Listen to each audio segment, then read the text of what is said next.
Kuasa-Mu yang sempurna, ketika ku percaya mukjizat itu nyata, bukan karena kekuatan, namun Roh-Mu ya Tuhan. Ketika ku berdoa, mukjizat itu nyata.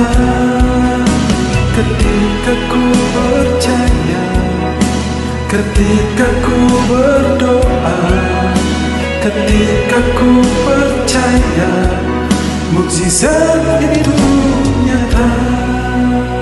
Halo sahabat Santo Paulus, selamat bertemu kembali di channel Santo Paulus ini. Salah satu bukti atau tanda kita disebut orang beriman terletak pada aktivitas doa kita. Dalam arti, kita disebut orang beriman jika kita mau dan selalu menyempatkan diri untuk berdoa kepada Allah di dalam berbagai kesempatan hidup. Mengapa? Karena ternyata hanya orang berimanlah yang pernah dan mau berdoa, entah apapun agamanya. Sementara orang yang tidak beriman atau para ateis itu pasti tidak pernah berdoa. Nah, apakah arti atau makna doa yang sebenarnya? Silakan ikuti katekesis santai ini tentang doa. Karena doa adalah tema yang sangat luas, maka saya akan membuatnya dalam beberapa serial. Ini adalah serial pertama.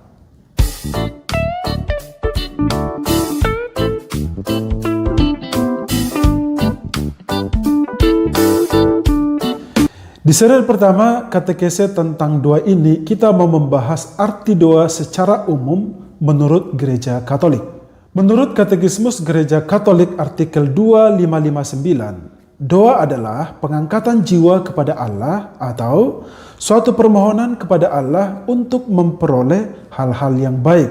Dalam doa ini bisa dikatakan bahwa manusia di depan Allah itu seperti seorang pengemis anugerah dan rahmatnya. Nah, agar manusia bisa mendapatkan rahmat atau anugerah itu, maka manusia harus bersikap rendah hati, karena kerendahan hati itu adalah dasar dari doa. Lalu bagaimanakah pengertian doa secara umum? Di sini saya akan memberikan beberapa poin. Yang pertama, doa adalah persekutuan kita dengan Allah. Yang kedua, doa adalah sarana bagi kita untuk berjumpa dengan Allah di dalam keheningan. Yang ketiga, doa adalah cara mengaktualisasikan iman, pengharapan, dan kasih kita kepada Allah. Yang berikut, doa adalah dialog atau perbincangan kita secara personal dengan Allah. Dan yang kelima, doa adalah cara untuk berkomunikasi secara intim dengan Allah. Nah, Anda pasti sudah mempunyai pemahaman tersendiri tentang makna atau arti doa. Saya yakin dengan itu.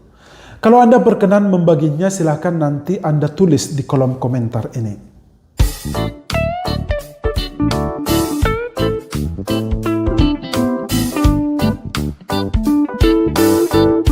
Dari manakah kita mempunyai kebiasaan untuk berdoa?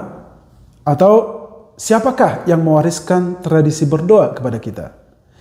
Jawabannya adalah yang pasti dari para nabi atau tokoh-tokoh penting dalam kitab suci. Akan tetapi, tradisi doa yang kita hidupi saat ini, kita wariskan dari Yesus.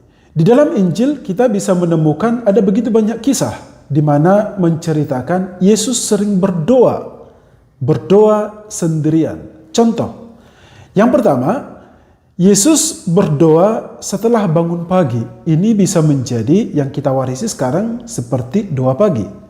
Dalam Markus 1 ayat 35 dikatakan bahwa pagi-pagi benar waktu hari masih gelap, Yesus bangun dan pergi keluar.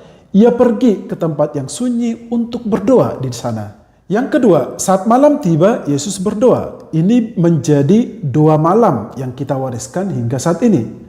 Dalam Markus 6 ayat 46 dikatakan, setelah Yesus berpisah dari para murid, ia pergi ke bukit untuk berdoa di sana. Yang ketiga, sebelum Yesus memilih para muridnya, dia berdoa. Ini menjadi doa discernment yang bisa kita wariskan saat ini. Jadi kita perlu berdoa atau kita selalu berdoa sebelum memutuskan sesuatu. Dalam Lukas 6 ayat 12 dikatakan, pada waktu itu pergilah Yesus ke bukit untuk berdoa dan semalam-malaman ia berdoa kepada Allah. Jadi setelah Yesus berdoa itu, barulah dia memutuskan untuk memilih 12 rasulnya. Yang keempat, saat akan menderita, Yesus berdoa di Taman Getsemani. Jadi ini saya sebut sebagai doa galau. Dalam Lukas 22 ayat 41 sampai 42 tercatat jelas di sana bahwa kemudian Yesus menjauhkan diri dari para muridnya kira-kira sepelempar batu jaraknya, lalu dikatakan ia berlutut dan berdoa katanya, "Ya Bapa, jikalau engkau mau, ambillah cawan ini daripadaku, tetapi bukanlah kehendakku yang terjadi, melainkan kehendakmu lah yang terjadi." Contoh yang kelima adalah saat Yesus bergantung di salib, saat Yesus menderita, dia juga berdoa. Ini adalah sekaligus doa penyerahan kepada Allah.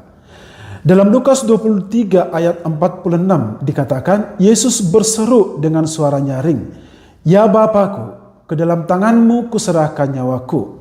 Dan sesudah berkata demikian dikatakan, ia menyerahkan nyawanya.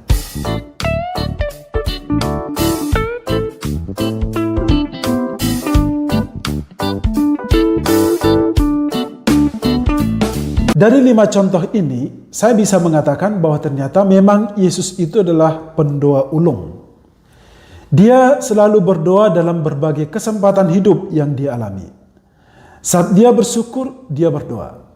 Saat dia galau, dia berdoa. Saat dia menderita, dia berdoa. Isi doanya juga bukan hal-hal yang muluk.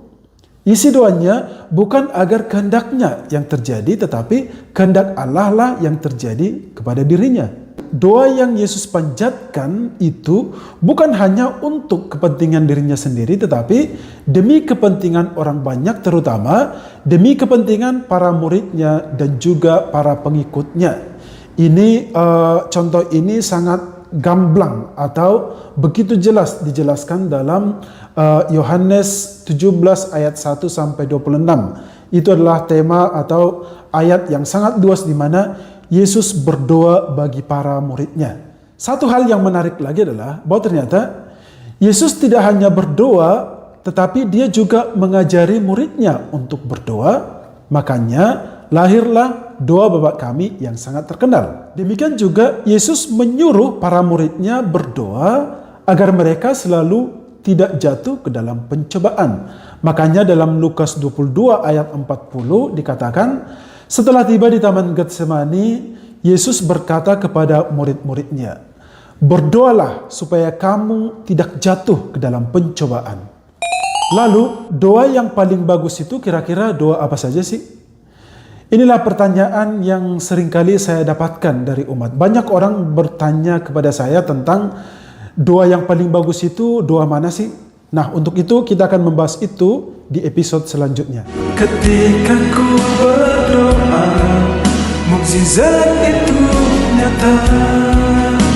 Ketika ku percaya, ketika ku berdoa, ketika ku percaya,